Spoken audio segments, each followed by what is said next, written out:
एक अंधा लड़का, एक अजीब माँ और एक जंगल जिसमें छुपा है मौत का सच। ये ऐसी कहानी है जो बहुत ही खतरनाक। तो दोस्तों, इस कहानी को आगे बढ़ाते हुए चलते हैं सीधा वीडियो की तरफ। हर बार जब लड़का बाहर जाता था, उसकी माँ उसे एक रस्सी पहनने देती थी। वो बिना पुतलियों के पैदा हुआ था, इसलिए कुछ भी देख नहीं सकता था, लेकिन फिर भी उसकी माँ उसे हर दिन शिकार पर जाने के लिए मजबूर करती थी। हालांकि वो मेहनती था, पर शिकार में कभी जहर का इस्तेमाल नहीं करता था। माँ उसे कहती थी कि खाने का आधा हिस्सा जंगल में जितना दूर तक फेंक सकता है फेंक दे। माँ ने कभी इसका कारण नहीं बताया, लेकिन लड़के को महसूस हुआ कि उस जंगल में कोई रहस्य छिपा है, और अगली खोज ने उसके इस शक को और पक्का कर दिया। एक दिन नदी किनारे शिकार ढूंढते हुए उसे एक मोटी लोहे की जंजीर मिली, जिसका दूसरा सिरा किसी चीज से बंधा हुआ था। जब माँ ने वो जंजीर देखी तो वो घबरा गई और तुरंत लड़के को वहाँ से दूर ले गई। उस दिन के बाद माँ का बिहेवियर कुछ बदल गया। जो माँ पहले पूरी तरह स्वस्थ थी, उसे अब लगातार खांसी रहने लगी। लड़के ने चिंता जताई तो माँ ने सिर्फ मुस्कुरा दिया, पर कोई साफ जवाब नहीं दिया। एक दिन जबकि वो लड़के का जन्मदिन भी नहीं था, माँ ने उसका पसंदीदा केक बनाया, लेकिन लड़के ने कभी नहीं सोचा था कि ये उसकी माँ के साथ आखिरी मुलाकात होगी। रात को माँ ने उसे प्यार से सुलाया और बिना पीछे देखे उस रहस्यमयी जंगल की ओर चली गई। कई साल बाद वो लड़का बड़ा होकर एक जवान आदमी बन गया। उसकी माँ ने एक रिकॉर्डिंग भी छोड़ी थी, वही रिकॉर्डिंग जिसने लड़के की जिंदगी 10 साल से ज्यादा समय तक सुरक्षित रखी, क्योंकि उसमें माँ के 3 जिंदा रहने के नियम थे जो उसने जान से पहले बेटे के लिए तय किए थे। पहला नियम, जब भी बाहर जाओ अपने शरीर पर रस्सी जरूर बांधो। दूसरा, जब डर लगे तो वो गीत गाना जो माँ ने सिखाया था। तीसरा, जब भी कोई शिकार पकड़े तो उसका आधा हिस्सा जंगल में फेंक देना। कई सालों तक लड़का इन तीनों नियमों का सख्ती से पालन करता रहा, लेकिन हाल ही में लड़के को पहले से ज्यादा शिकार मिलने लगे और उसने काफी समय से जंगल में खाना फेंकना बंद कर दिया था। उसे लगा ये कोई बड़ी बात नहीं, मगर उसे क्या पता था कि अब अजीब घटनाएं शुरू होने वाली हैं। एक दिन जब वो खाना खा रहा था, अचानक जंगल के भीतर से अजीब सी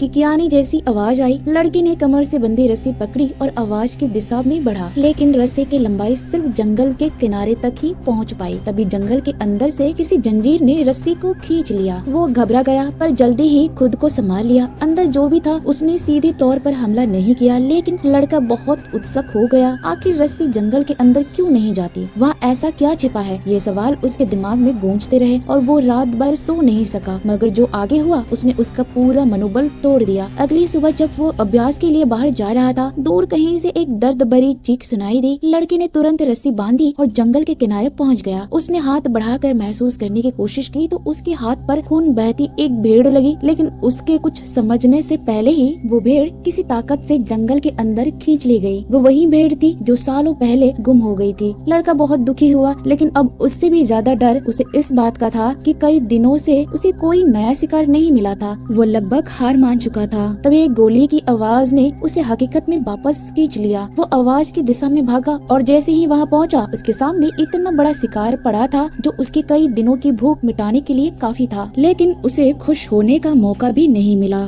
पीछे से एक आदमी बंदूक लेकर दौड़ता हुआ आया। जब उसने उस इंसानी लड़के को देखा तो अचानक घबरा गया। उसने अपना खंजर निकाला और डर के मारे फायर कर दिया। स्थिति को संभालने के लिए बूढ़े शिकारी को लड़के को बेहोश करना पड़ा। जब उसे एहसास हुआ कि सामने तो बस 2 आंखों वाला एक बच्चा है, तो उसने तुरंत माफी मांगनी शुरू कर दी। वो लड़के से बार बार माफी मांगने लगा और अपना शिकार उसके साथ बांटने की पेशकश की। साथ ही उसने ये भी कहा कि वो रात उसके घर पर रुकना चाहता है। लड़के ने देखा कि बूढ़े आदमी का इरादा बुरा नहीं है, तो उसने उसे रोकने की इजाजत दे दी, लेकिन जल्दी ही बूढ़े शिकारी को रात वही बिताने का अफसोस होने वाला था। रात में दोनों की नींद एक भयानक शेर की दहाड़ से उड़ गई। जब बूढ़ा आदमी जंगल की ओर जाने लगा ये देखने के लिए कि क्या हुआ, तो लड़का बेहद घबरा गया। हालांकि उसने कभी जंगल के अंदर कुछ देखा नहीं था, पर वो महसूस कर सकता था कि वहाँ कुछ असामान्य है। लड़के की चेतावनी को अनदेखा करते हुए बूढ़ा शिकारी अकेला ही जंगल में चला गया। जैसा कि लड़के ने सोचा था, शिकारी ने जंगल के अंदर एक डरावना दृश्य देखा। एक विशाल भालू किसी अनजान जीव द्वारा मारा गया था और पैरों पर उसके पंजों के निशान बने हुए थे। अपने लंबे शिकार जीवन में बूढ़े ने ऐसा शक्तिशाली जीव कभी नहीं देखा था। उसे समझ आया कि वो चीज यहीं कहीं आसपास है, इसलिए उसने बंदूक तैयार की और सावधानी से खोज शुरू की। थोड़ी ही दूरी पर उसे एक काला छाया दिखा। उसने निशाना लगाया और गोली चला दी, लेकिन अजीब बात ये थी कि उस पर गोली का कोई असर नहीं हुआ। अगले ही पल वो साया जैसे जाग गया हो। खुशकिस्मती से बूढ़ा शिकारी जंगल में जीने का अनुभवी था, इसलिए वो किसी तरह जान बचाकर भाग निकला। सांस संभालते हुए उसने लड़के से पूछा वो क्या चीज थी, लेकिन बूढ़े की बात सुनकर लड़का चुप रहा। बस इतना कहा कि वो साया वैसा ही है जैसा मैंने अपनी माँ के साथ गीत गाते वक्त देखा था। बूढ़ा शिकारी ये सुनकर और उलझ गया। अगली सुबह जब उसने देखा कि लड़का हिरन की एक टांग लेकर जंगल की ओर जा रहा है तो वो चोरी छिपे उसके पीछे चल पड़ा। वहाँ जाकर उसने देखा कि लड़का वो टांग जंगल में फेंक रहा है। बूढ़ा तुरंत वहाँ पहुँचा और पूछा, तुम ऐसा क्यों कर रहे हो? लड़के ने सिर्फ इतना कहा, ये मेरी माँ के छोड़े हुए 3 नियमों से एक है। लेकिन बूढ़े को लगा कि लड़के का यही काम जंगल के आसपास जंगली जानवरों को खींच रहा है। फिर उसने एक साहसी योजना बनाई। वो चाहता था कि लड़का उसके साथ जंगल के अंदर चले और उस रहस्यमयी जानवर का शिकार करे। लेकिन लड़के ने कहा कि वो ऐसा नहीं कर सकता क्योंकि रस्सी की लंबाई सिर्फ जंगल के किनारे तक ही पहुंचती है और वो अपनी माँ के नियमों को तोड़ना नहीं चाहता। लेकिन बूढ़े आदमी ने जल्दी ही एक तरकीब सोच ली। उसने एक पुरानी चादर का इस्तेमाल करके रस्सी को लंबा कर दिया ताकि लड़का जंगल के अंदर तक जा सके। मगर जैसे ही दोनों जंगल में दाखिल हुए, अजीब घटना फिर से घट गई। लड़के को किसी रहस्यमयी ताकत ने जोर से खींच लिया। खुशकिस्मती से बूढ़े शिकारी ने तुरंत प्रतिक्रिया दी और किसी तरह लड़के की जान बचा ली। लड़का बुरी तरह डर गया था। उसे शांत करने के लिए बूढ़े आदमी को लड़के की माँ की डायरी मिली,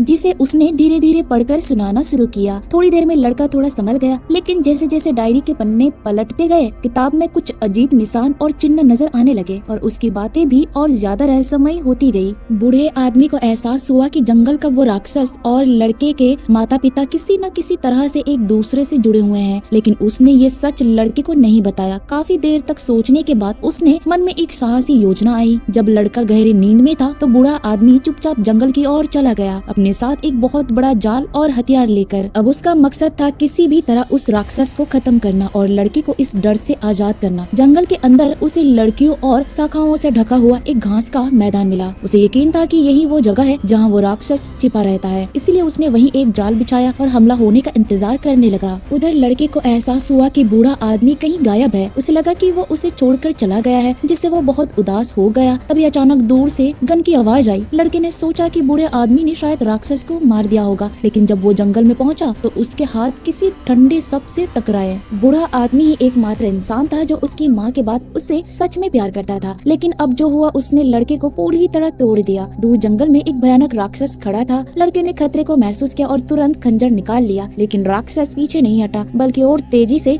उसकी ओर बढ़ने लगा। खुशकिस्मती से बूढ़े आदमी द्वारा लगाया गया जाल उस समय काम में आ गया। फिर भी उसका असर ज्यादा देर तक नहीं रहा क्योंकि उस राक्षस की ताकत बहुत ज्यादा थी, लोहे की जंजीर तक टूटने की कगार पर थी। लड़का हैरान रह गया। अचानक उसने वही गीत गाना शुरू किया जो उसकी माँ ने उसे सिखाया था और तभी कुछ अकल्पनीय हुआ। वो पहले चीखता हुआ राक्षस अचानक शांत हो गया और फिर उसने भी वही गीत गाना शुरू कर दिया। लड़के को तब एहसास हुआ कि उसके सामने जो राक्षस खड़ा है वो कोई और नहीं बल्कि उसकी माँ है, जो सालों पहले उसे छोड़कर चली गई थी। थोड़ी देर के लिए इंसानियत वापस पाकर माँ ने अपने बेटे को कसकर गले लगा लिया, लेकिन लड़के ने दया नहीं दिखाई। उसने अपनी माँ को खंजर मार दिया। फिर वो पेड़ के नीचे बैठ गया और गहरे दर्द में डूब गया। तभी पेड़ पर बैठे कौवे जोर जोर से काऊ काऊ करने लगे और लड़के की आंखें भी बदलने लगी। कहानी यही खत्म होती है। बहुत से लोगों ने इस फिल्म को अंत ठीक से समझा ही नहीं। असल में ये कहानी बहुत सरल लेकिन गहरी है। ये माँ के प्यार की महानता को दर्शाती और माँ ने उन्हें लोहे की जंजीर से बांध कर रखा था ताकि वे अपने बेटे को नुकसान न पहुँचा सके। इसी वजह से माँ लड़के से कहती थी कि हर बार शिकार का आधा हिस्सा जंगल में फेंक दे ताकि उसका पिता उस सीमा को पार करके बेटे या इंसानों को चोट न पहुँचा सके। लेकिन जब माँ को खुद में भी वही लक्षण दिखने लगे कि वो भी राक्षस में बदल रही हैं, तो उसने बेटे को छोड़ने का फैसला किया। उसने पहले अपने पति को बंद किया और फिर खुद को भी काबू में रखने की कोशिश की ताकि वो भी बेटे को चोट न पहुँचा सके। उसने बेटे को जो गीत सिखाया था वो इसीलिए था कि अगर कभी वो खुद राक्षस बन जाए तो वो गीत सुनकर उसे अपने बेटे की पहचान याद आ जाए। इस तरह बेटा खुद को बचा सके। लेकिन बेटे ने ताकि उसकी माँ किसी और को नुकसान न पहुँचा दे खुद अपनी माँ को मार दिया और उसी पल उसकी आंखों में भी वही राक्षसी बदलाव दिखने लगा। अगर इस कहानी के बारे में आपकी कोई अलग राय है तो कमेंट सेक्शन में जरूर बताइए।